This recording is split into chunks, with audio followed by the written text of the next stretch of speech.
Hey there, welcome back to my channel.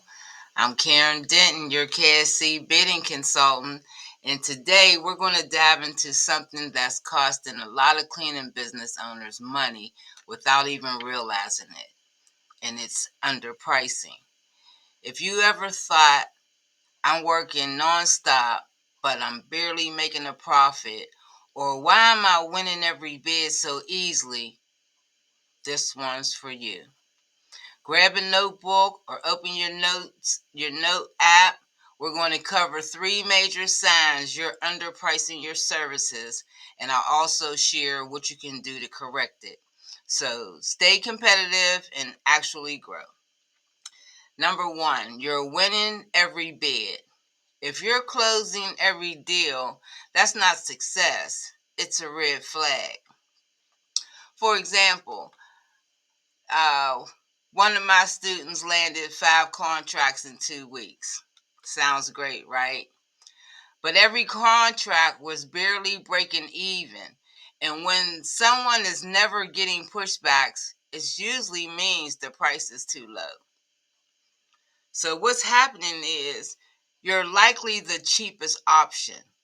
And the clients know that. They're jumping at your bid because you're leaving money on the table. Now, how you can fix that? Start tracking industry standards in your area. Compare your rates to competitors. You don't have to be the cheapest to win. You need to be the one with the best value. And you got to play with the numbers. Like the proposal is one thing. That's what you prepare to define the scope of work and to show the clients that you know what they require of you. But the proposal is about numbers. Now, there's no way you should be underbidding if you're doing the math to see if it makes sense to you.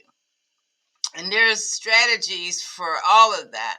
Your square footage bidding, your flat rate bidding, even your labor bidding. You can bid based off your labor and then your profit. There's so many ways you can get to the numbers. That's why you have to play with the numbers. You can also add previous value, detailed proposals, professional branding with your logo on it, clear communication. And that's when I always say you need to make the proposal speak for you. Now, yeah, they saw you on the walkthrough. Maybe their decision maker didn't see you. So you want to make your proposal speak for your company. And if you give it like one little page and your main goal is pricing, that's not a professional proposal. You have to. I'm gonna tell you, you guys need to try that Clean Guru because it does that for you.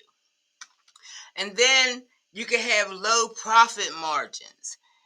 If you can't afford to hire help or invest in better equipment, you're underpricing. And I say too, like when you bid and you're only bidding for one, that's underbidding because you can't even hire nobody to clean it because then the company won't make no money. So there's many ways of underbidding, and sometimes you don't know you're underbidding until you get in the building and realize that you missed a lot of stuff that was required in your proposal for you, not for the client, but for you. And it's important for you to detail the proposal, not just for the client, but for you. So when you share this with your team, you'll have the scope of work and you'll have it all correctly. And then you need to have the scope of work posted in the building somewhere so that the people don't have no reason to not know what their scope of work is. So you want to do that.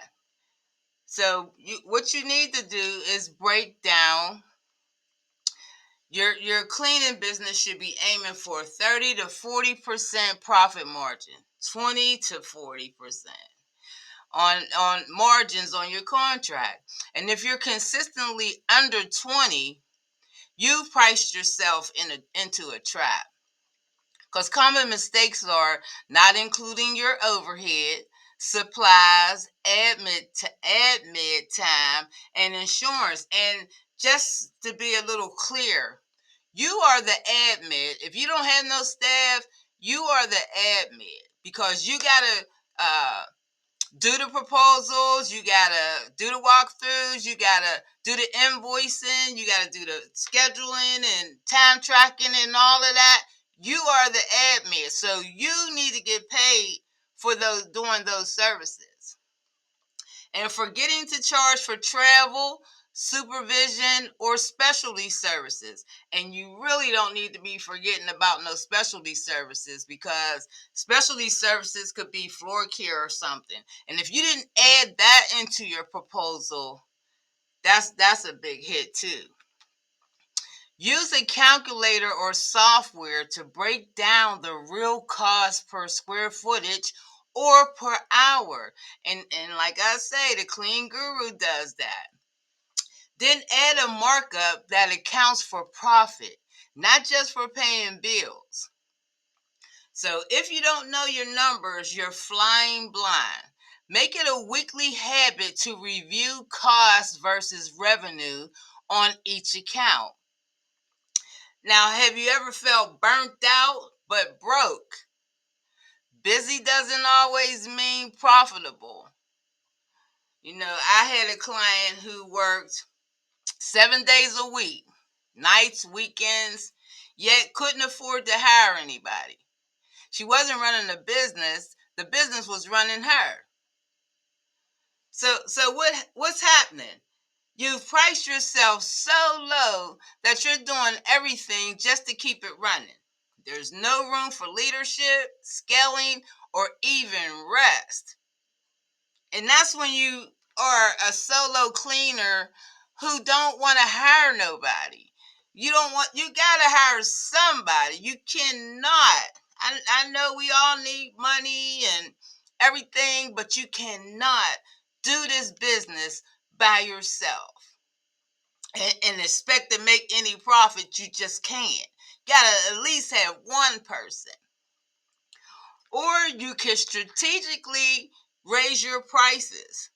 Start with a new contract. Price your worth. And give notice to the older clients that you're adjusting rates due to cost. And I'm going to tell y'all, when I first had to do that, I was a little scared because I thought I was going to lose the clients that I already had. But you know what? I did it anyway. And how about I still got those clients?